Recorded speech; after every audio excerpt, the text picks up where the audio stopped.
There is a profound, almost clinical tragedy reserved for the child who is born into a kingdom of immense wealth, only to be treated like an embarrassing peasant by the very people meant to love her.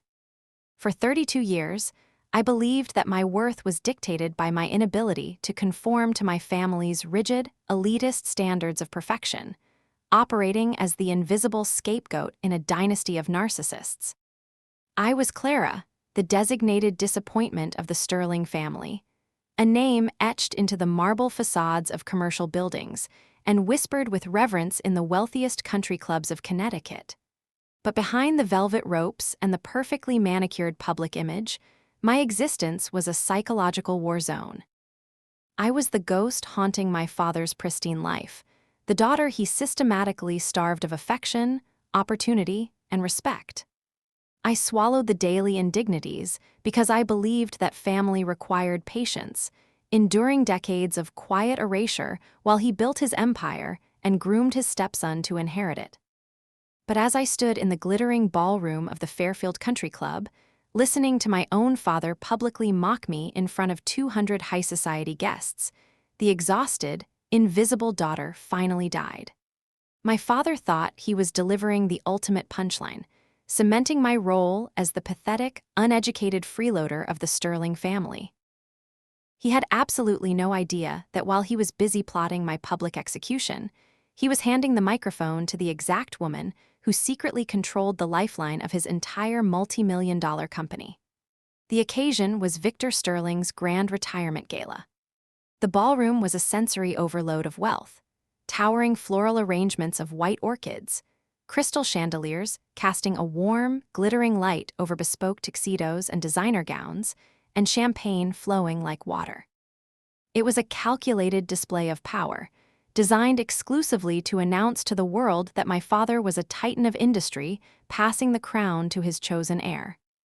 I sat at table 14, the far corner near the service doors, seated with distant acquaintances and business associates I had never met. It wasn't the family table. It wasn't even close. But I wore a sleek, custom-tailored black Valentino dress and the vintage pearl earrings my late grandmother had given me, carrying an undeniable, quiet authority that the people at my table couldn't quite place. As the evening progressed toward its climax, the ballroom lights dimmed. A spotlight hit the grand stage, and my father, Victor, climbed the steps to thunderous applause. He held the microphone with the practiced ease of a conqueror, his charismatic smile masking the cold, calculating cruelty underneath. He began his speech by thanking his partners, his employees, and his own visionary brilliance. Then came the family segment. I couldn't have done any of this without my incredible wife, Sylvia, Victor boomed, gesturing to the front VIP table where my stepmother sat draped in Chanel, dabbing her eyes perfectly on cue. 30 years of putting up with my late nights and business trips. You're a saint. The crowd applauded. And my son, Preston, Victor continued, his chest puffing out with pride as the spotlight shifted to my stepbrother, who raised his glass with smug arrogance. Preston will be taking over as CEO of Sterling Global come January. He is the brilliant future of this company. I couldn't be prouder. A standing ovation swept through the room. It was the pinnacle of their arrogance. Then, Victor's eyes found the dark corner of the room. The charismatic warmth vanished from his face, replaced by a glint of pure, theatrical malice. The spotlight aggressively swung to my table, pinning me in a harsh circle of white light. 200 pairs of eyes turned toward me. And of course we have my daughter, Clara, Victor said, his voice dripping with condescension. He paused, letting the silence stretch for comedic effect. No degree, no real future, just freeloads off the family name. But hey, at least she showed up tonight. Maybe someday she'll find a rich husband to take care of her. The ballroom erupted in laughter. It wasn't polite chuckling, it was real, booming laughter. The kind that comes from people who think they're in on a joke, not realizing they are actively participating in the psychological slaughter of a child. I sat perfectly still. I didn't flinch, I didn't cry, I didn't look away. I simply waited for the laughter to fade, letting the heavy, suffocating silence rush back into the room. And then I stood up. The room went entirely quiet. The elite crowd stared, expecting me to break down, to run out in tears, to fulfill the role of the unstable, shattered daughter. Instead, I picked up my crystal flute of champagne. I moved with slow, deliberate precision. My father's smile faltered just a fraction. He hadn't expected me to react. I was supposed to sit there and take the abuse, just as I had for 32 years. I raised the glass toward him, looking dead into his eyes. "Congratulations on your retirement, Victor," I said, my voice carrying a terrifying, icy calm that echoed effortlessly through the silent ballroom. "You taught me a lot about sacrifice. You taught me exactly what kind of loyalty a family can expect from you." I lifted the glass higher. "Cheers, this is the last time any of you will ever see me." I set the glass down on the table, untouched. I picked up my bag, turned, and walked toward the heavy mahogany doors. My heels clicked rhythmically against the hardwood floor, the only sound in the cavernous space. Behind me, the silence was absolute, a complete, devastating paralysis. I pushed through the doors and stepped out into the cool September night. The invisible girl was gone. The architect had finally left the building. To understand the sheer magnitude of the severance I initiated that night, you have to understand the theft that occurred 12 years earlier. The narrative my father pushed, that I was an uneducated failure who couldn't cut it in the real world, was not a biological reality. It was a cage he had specifically designed and locked me inside. When I was 20 years old, I was a sophomore at a prestigious university, holding a 4.0 GPA in business administration.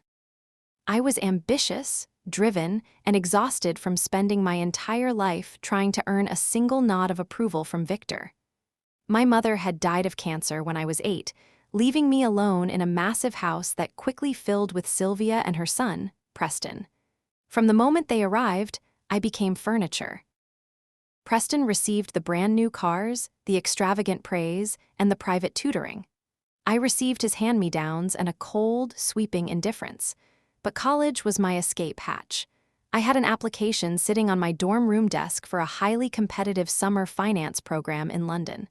I thought I was finally breaking free. Then, Victor called me home on a Wednesday afternoon for a family meeting. I walked into his mahogany-paneled study. Victor was sitting behind his massive desk, while Sylvia stood beside him, her hand resting territorially on his shoulder. They looked like a united front preparing to deliver a verdict. "Clara," Victor began, not even bothering to look up from the spreadsheets in front of him. "We need to make some sacrifices as a family. Preston has been accepted into a premier MBA program. It's an incredible opportunity for him." My heart rate didn't change. I had lived in that house long enough to recognize the executioner's block. "We can't afford both your tuition and his program," Victor continued, his voice devoid of any warmth or regret. "So, we've decided you'll take a break from school. Just for now. Preston's career will benefit the whole family. You need to pack up your dorm by the end of the week." Sylvia offered a honey-sweet, venomous smile. "A girl doesn't need a business degree to have a good life, Clara. You're pretty enough. You'll find a nice husband someday. That's what really matters." I sat in the leather guest chair, frozen. I didn't scream or throw a tantrum. The deepest betrayals don't provoke rage, they provoke a profound, chilling clarity. "You said you'd support my education," I heard myself say, my voice sounding hollow. "You promised Mom before she died." Victor's jaw tightened. "Circumstances change. When Sterling Global stabilizes, I'll make it up to you." He never did. I didn't argue. I walked upstairs, packed my bags, and left the Sterling estate with exactly $2,000 in my savings account. I didn't move back home to be their maid. I moved to a tiny 400-square-foot studio apartment in the city, situated directly above a noisy 24-hour laundromat. The radiator clanked violently all night, the walls were paper-thin, and the windows leaked freezing winter air. The transition from a multi-million-dollar estate to absolute poverty was brutal. I ate ramen noodles for dinner and survived on day-old bagels from the cafe where I worked the morning shift. But there is a distinct advantage to hitting rock bottom. You realize the ground is solid, and you can finally start building. I took a minimum wage job as an administrative assistant at a small logistics firm. I didn't just answer phones, I consumed the business. I stayed late, studying every supply chain protocol, every routing algorithm, and every vendor contract. At night, shivering in my freezing apartment, I took free online courses from MIT, operations, macroeconomics, business fundamentals. The internet became my university. I didn't call home.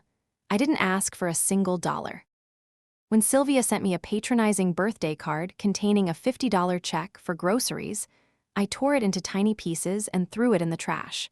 I spent my 20s in absolute, agonizing silence, forging myself into a weapon. They had stolen my future to build Preston's pedestal. I decided I was going to build an empire that could crush that pedestal to dust. 4 years after I was exiled from my education, I had saved enough capital to launch my own firm, Apex Solutions. It began with just me, a refurbished laptop, and a rented desk in a loud, crowded co-working space. I specialized in supply chain optimization, utilizing the complex algorithms I had taught myself to help mid-size companies slash their operational overhead. But I made one critical, non-negotiable decision when I filed the incorporation papers. I kept my name entirely off the public record. There were no press releases, no LinkedIn profiles featuring my face, and no interviews. All public-facing business was conducted through my appointed CFO, Daniel, and my legal team. I operated in total, absolute darkness. I knew my family. I knew Victor's pathological need to dominate. If he found out his uneducated daughter was succeeding, he would either find a way to destroy my credibility, or worse, he would attempt to take the credit for my brilliance. I built my empire in silence because silence was the only language the Sterling family had ever taught me. By the time I turned 30, Apex Solutions had grown into a devastatingly profitable enterprise. I had 20 employees, multi-million-dollar revenues, and a high-end corporate office in the city. I wore vintage Cartier and tailored suits, paid for entirely by my own blood and sweat. But the final piece of my armor arrived 2 years ago, following the death of my grandmother Beatrice. Beatrice was Victor's mother, a sharp, incredibly observant woman who had always been the only person in the Sterling family to look at me with genuine warmth. We spoke on the phone secretly. She knew better than to praise me in front of Victor. When she died, Victor delivered a tearful, hypocritical eulogy about family unity. I sat in the back row of the church, entirely ignored, and flew home the same day. 3 days later, I received a phone call from an elite estate attorney named Eleanor Smith. "Ms. Sterling," Eleanor had said, her voice crisp and professional. "I represent your grandmother Beatrice's separate estate. She established a private trust fund in your name 8 years ago, with explicit legal instructions that no other member of the Sterling family be informed of its existence. It contains $800,000. I had gripped the edge of my desk, the room spinning. "She also left a letter for you," the lawyer continued. "Would you like me to read it?" "Yes," I breathed. Eleanor's voice softened as she read my grandmother's final words. "My dearest Clara, I know what they did to you. I know about the tuition, the exile, the constant cruelty. I argued with your father until I was blue in the face, but Victor only listens to his own ego. But there is a truth you must know, Clara. When Victor said there was no money for your tuition, it wasn't just a lie of omission. It was a theft. Your mother set up an education fund specifically for you before she died. It was enough to cover 4 years at any Ivy League university. Victor drained it entirely to pay for Preston's MBA and Sylvia's country club fees. I couldn't get your mother's money back, but I can ensure he never touches this. This money is yours. Use it to build the life they tried to steal from you. Remember what I always told you. Never let anyone say you are not worthy. When they finally see your worth, it will be too late for them. I believe in you. I always have." I had hung up the phone and wept, not out of grief, but out of a profound, shattering vindication. My father hadn't just chosen his stepson over me, he had actively robbed me of my biological mother's final gift. I didn't spend the trust fund. I locked it away in a high-yield account as an untouchable safety net, an ironclad insurance policy against the world. Beatrice's letter didn't just give me money, It gave me the absolute, unyielding moral clarity I needed. It was the fuel that turned Apex Solutions from a successful business into an industry juggernaut. The universe has a spectacular sense of humor, particularly when it comes to the arrogance of wealthy men. As Apex Solutions expanded its footprint in the logistics sector, we began securing massive contracts with legacy shipping firms looking to modernize. 3 years ago, my CFO, Daniel, walked into my office and placed a thick dossier on my desk.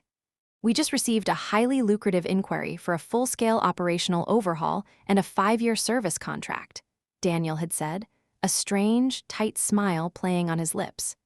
You're going to want to look at the name on the file. I opened the dossier. Staring back at me in bold, embossed letters was the logo for Sterling Global. My father's company. Sterling Global was bleeding capital due to outdated routing systems and bloated warehouse management. They were desperately searching for a firm to optimize their supply chain, and Apex Solutions was the best in the business. Do they know? I had asked, my heart hammering a dangerous rhythm. Absolutely not, Daniel confirmed. Victor Sterling's team reached out to our legal intermediaries. They have no idea who owns Apex. They just know we have the algorithms they need to survive. I had sat in my chair, staring at the file. The poetic justice was almost too heavy to hold. I could have rejected the contract. I could have walked away. But business is business, and the margins were exceptional.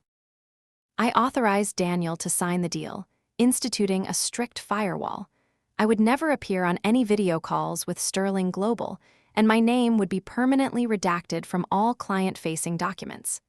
For 3 years, Apex Solutions became the invisible spine of my father's empire. We handled their route optimization, carrier negotiations, and warehouse logistics. Our software saved them tens of millions of dollars, effectively rescuing Sterling Global from the brink of obsolescence and boosting their profit margins by 40%. Victor had absolutely no idea that the uneducated freeloader he mocked at the dinner table was the exact same person keeping his company afloat. In fact, Victor had become one of Apex's biggest unintentional cheerleaders. At the retirement gala, just an hour before he publicly humiliated me, I had stood in the shadows near the bar, nursing my champagne, and listened to him hold court with a group of silver-haired venture capitalists. Our margins have never been better, Victor had boasted, swirling his scotch.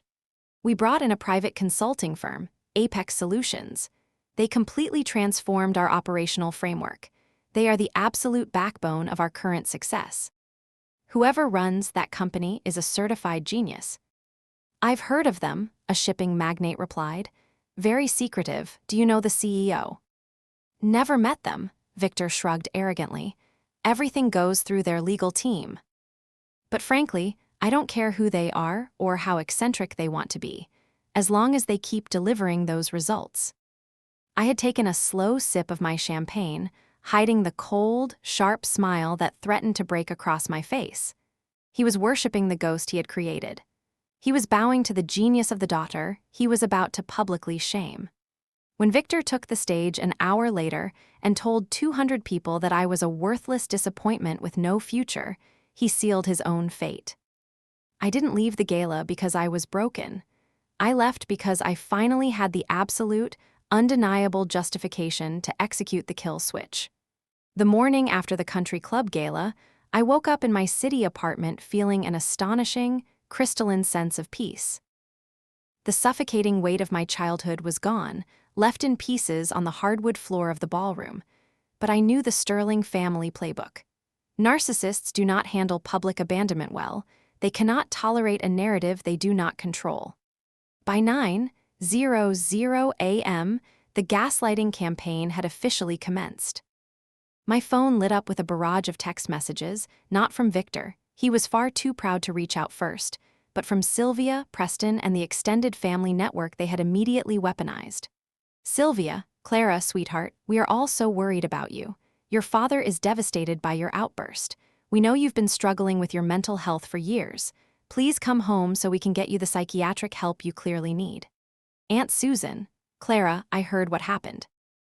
It's so brave of your father to love you despite your emotional instability. You need to apologize to him.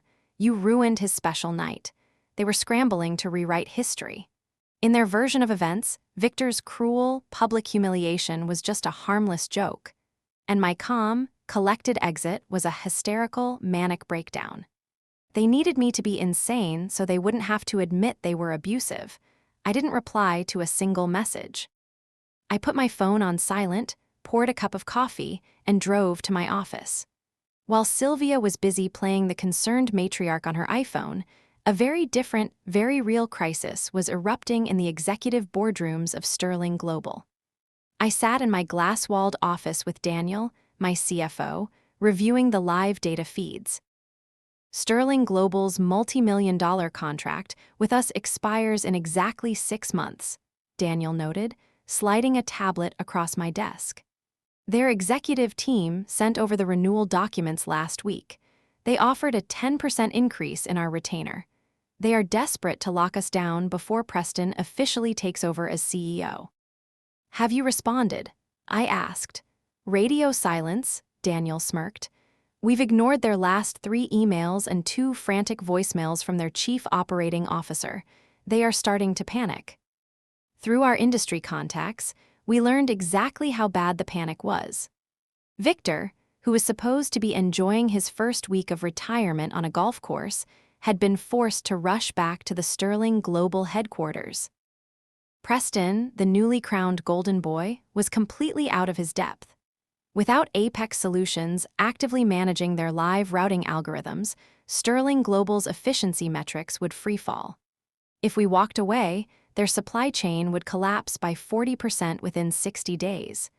In the logistics sector, a 40% drop isn't a bad quarter. It's an extinction-level event.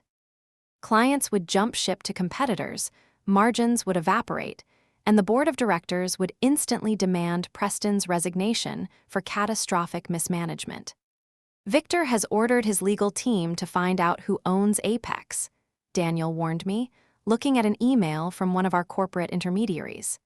He's demanding a face-to-face meeting with our CEO to save the contract. He told his COO that he doesn't care what it costs. They cannot lose us. I looked out the window at the sprawling city skyline. For 12 years, I had been the family's punching bag. Now, the king was desperately banging on my locked door, begging the invisible daughter to save his kingdom. Let him panic for the weekend, I said, a cold, surgical calm settling over me. On Monday, we dropped the guillotine. On Monday morning, I sat at the head of my conference table. The room was sleek, modern, and intimidating, a physical manifestation of the power I had clawed out of the dirt. Daniel sat beside me, a stack of legal documents resting neatly in front of him. We have a standard 30-day termination clause in the Sterling Global contract, Daniel explained, tapping the highlighted section of the paperwork. We can legally end the agreement for any reason, without penalty. Given their reliance on our proprietary software, severing ties will essentially cripple their fourth-quarter projections. He looked at me carefully. Are you absolutely sure you want to do this, Clara? We are walking away from a very lucrative retainer. It stopped being about the retainer the second he mocked me in front of 200 people, I said, my voice steady. Draft the termination notice. No malice, no emotional accusations. Pure, clinical, corporate language. Strategic repositioning. That's all the official file needs to say. Daniel nodded, his fingers flying across his keyboard to finalize the legal death warrant. But, I added, pulling a heavy piece of cream-colored stationery toward me, I am also sending a personal letter to Victor. Separate envelope. Direct to his desk. The corporate veil drops today. I spent the next hour drafting the letter. I didn't write it in a fit of rage, and I didn't write it seeking an apology. I wrote it with the chilling, absolute precision of an auditor presenting a finalized ledger. Dear Victor, at your retirement gala, you stood in front of 200 of your peers and confidently declared that I was an uneducated, worthless freeloader with no future. I want you to know exactly how wrong you are. For the past 3 years, you have publicly praised a consulting firm that rescued your company from the brink of obsolescence. You called them the backbone of Sterling Global. You called their CEO a genius. I am that CEO. I am the founder, the sole owner, and the architect of Apex Solutions. The daughter you exiled with nothing but $2,000 and a stolen education fund built the very safety net that has kept your empire from collapsing. I know about the money you stole from my mother's account to fund Preston's MBA. I know about everything. I am terminating our contract, effective in 30 days. This is not an act of revenge, it is the enforcement of a permanent boundary. I built my kingdom in the dark, without your money, without your support, and despite your cruelty. I do not want your apologies, and I do not want your business. I just want you to know that the invisible girl you treated like garbage is the one holding the match to your legacy. Do not ever contact me again. Clara Beatrice Sterling. I signed it, intentionally using the middle name I had legally adopted in honor of the grandmother who had saved me. I placed the letter, along with a certified copy of the Apex Solutions Incorporation papers bearing my name as the sole proprietor, into a heavy envelope. I handed the package to Daniel. Send it via priority courier. Direct signature required by Victor Sterling. The explosion occurred exactly 3 hours later. At 1:15 p.m., I received a delivery confirmation. By 1:30 p.m., my phone, which I had left sitting on my desk, began to vibrate with a violent, uninterrupted intensity.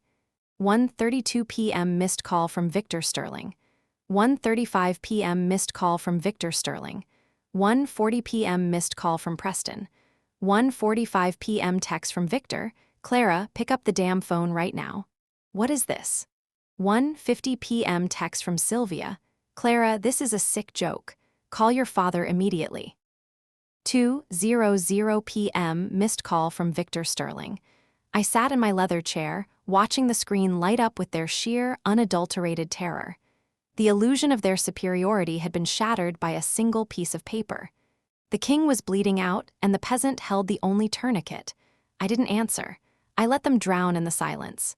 At 4:00 p.m., my receptionist buzzed my intercom. Her voice was slightly strained.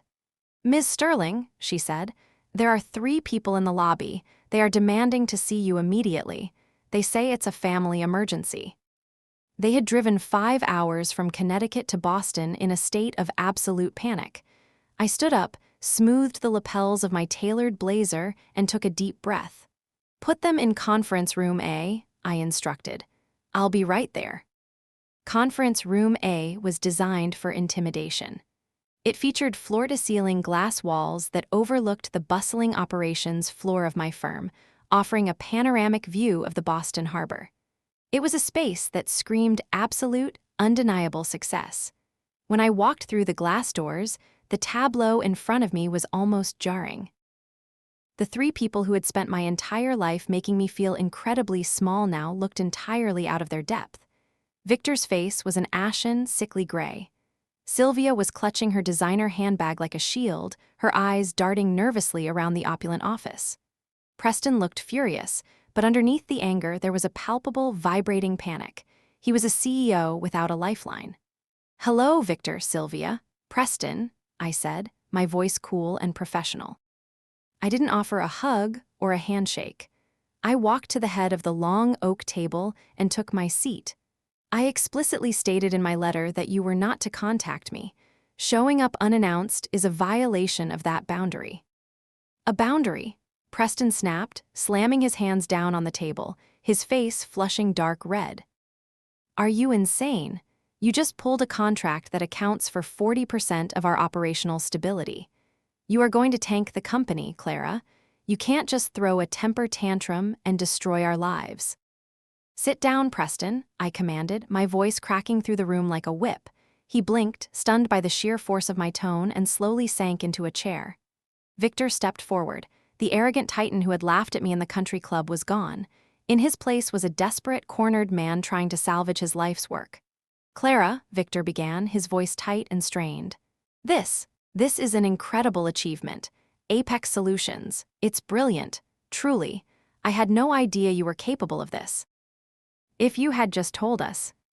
If I had told you, I interrupted smoothly, You would have found a way to steal the credit, minimize my role, or leverage it for your own gain. Just like you stole the education fund my mother left me to pay for Preston's MBA. Sylvia gasped loudly, her hand flying to her mouth. That's a lie. We made sacrifices. I have the financial records from Grandmother Beatrice's estate lawyer, Sylvia, I said, looking at her with dead, empty eyes. I know exactly what was stolen. Do not insult my intelligence. Victor swallowed hard, realizing his darkest secret was completely exposed. He held his hands up in a placating gesture. Okay, fine, mistakes were made in the past, Victor conceded, a frantic edge creeping into his voice. But we can fix this. Your family, Clara, I apologize for the joke at the gala. It was in poor taste. I'm sorry. Now, please, we need to discuss the Apex contract. We will double your retainer. We will give you a seat on the Sterling Global Board. Just reinstate the software. I looked at him, feeling a profound, heavy sadness that quickly dissolved into pure ice. You aren't apologizing because you realize you abused me, Victor, I stated calmly. You are apologizing because your bottom line is bleeding out on my conference table. If I were still the broke girl in the freezing apartment, you would never have said the words, I'm sorry. You don't love me. You love my algorithms. Clara, be reasonable. Preston pleaded, the arrogance entirely gone. If you do this, I'm finished. The board will fire me in a month. And you shouldn't have accepted a CEO position you were unqualified to hold, I replied mercilessly. Victor's face hardened. The vulnerability vanished, replaced by the vicious, toxic patriarch I had always known.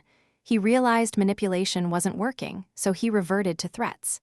If you walk away from this table, you are dead to this family, Victor snarled, leaning over the oak table. I will cut you out of the will entirely. You will not see a single dime of the Sterling estate when I die. I will ruin your reputation in every country club in Connecticut. I couldn't help it. I laughed. It was a cold, genuine laugh that echoed off the glass walls. Victor, you cut me off 12 years ago, I smiled, leaning back in my leather chair.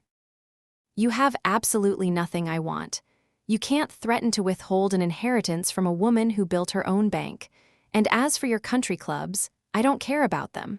I care about my peace. I stood up, adjusting my blazer. The termination notice stands.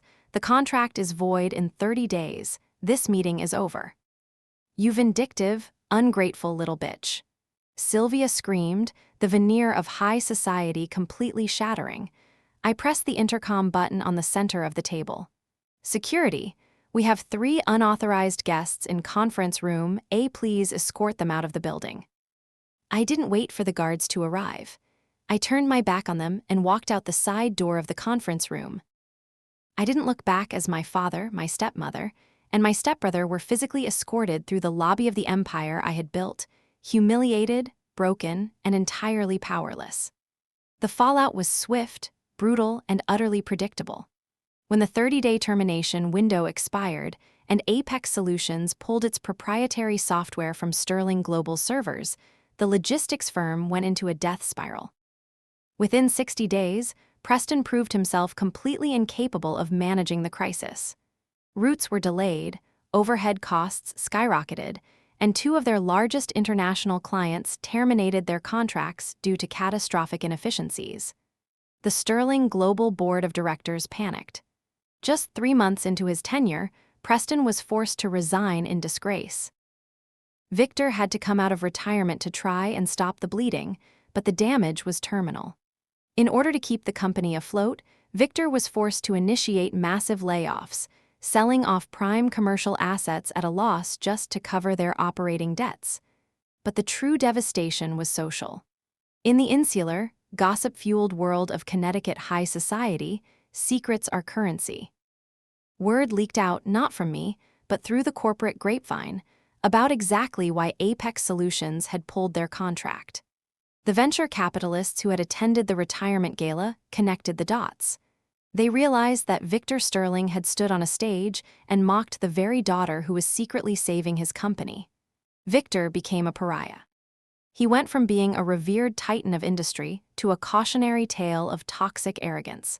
At industry dinners, people whispered behind his back, The pristine reputation he had sacrificed me to maintain was entirely incinerated by his own hubris.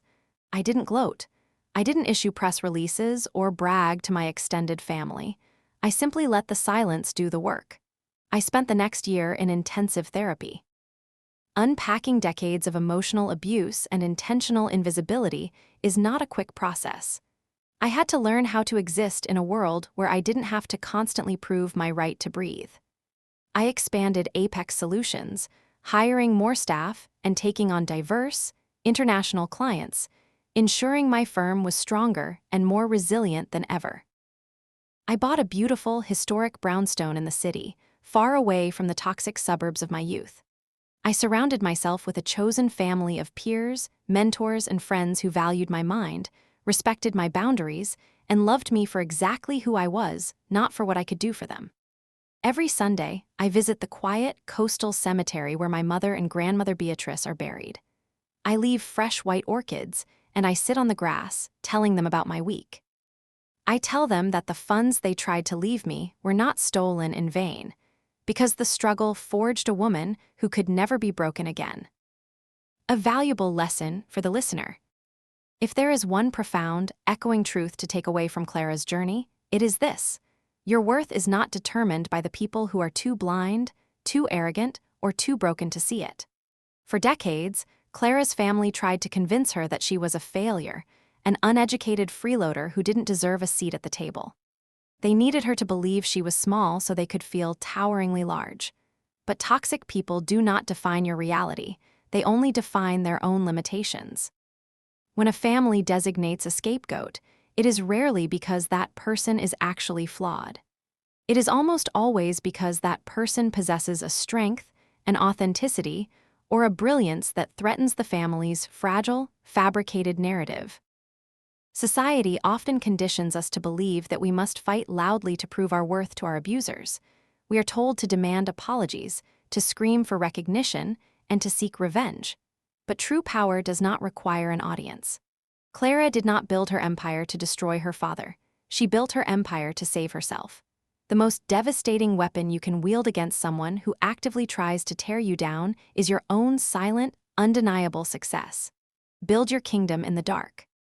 Let them underestimate you. Let them mock you. And when the time comes, do not hesitate to drop the corporate veil and enforce your boundaries with absolute, chilling precision. Walking away from family is a profound grief, but sometimes it is the only way to survive. Boundaries are not acts of cruelty or revenge, they are acts of supreme self-protection. You do not owe your brilliance to the people who treated you like a burden.